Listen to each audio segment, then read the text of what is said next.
Hey everyone, we're going to take a look at the big ideas for section 1.2 for AP Stats. And our focus for today has been on describing distributions after we put them into some kind of graphical display. So our big ideas are these. When describing distributions, the first thing we need to keep in mind is we need to write in context. Context is king, so we want to make sure that we write in context.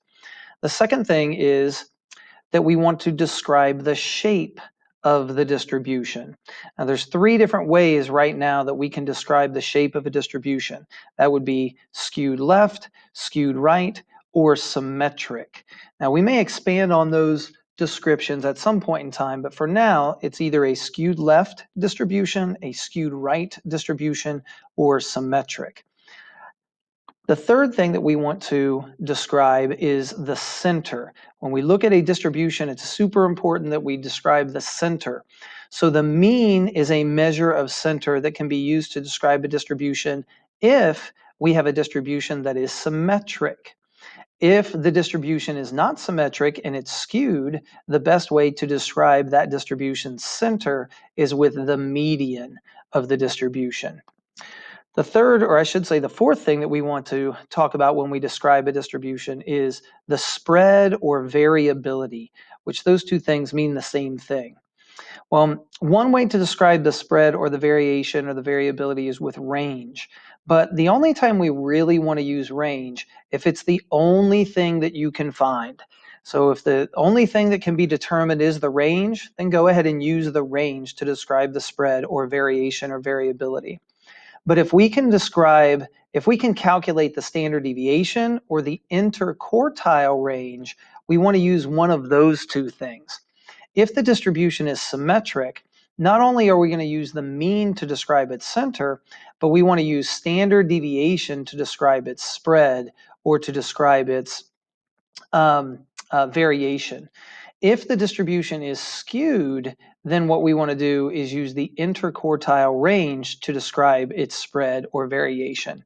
And then finally, the last thing that we want to do and talk about when we are describing a distribution is we want to point out any outliers or unusual features that the distribution might have. Outliers, let's see if we can spell this correctly. Outliers, there we go, are values that are far from the rest of the data. So an outlier is way far away from the rest of the data. An unusual feature might include gaps in the data or possibly multiple peaks in your data. Now, this is just the big ideas. So in our daily lessons and our classroom lessons, and as we move forward in the course, we're going to talk about these things a little bit more with a little bit more detail, especially when we talk about possible gaps or multiple peaks. We'll talk about outliers in more detail as well. And also standard deviation and interquartile range. But for now, just know the things that you want to talk about when you are describing distributions are all of these things.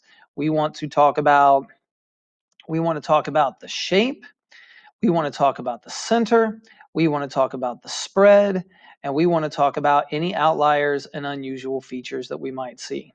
The last thing that I want to share with you here is this. Sometimes instead of being asked to describe a distribution, you are going to be asked to compare two distributions.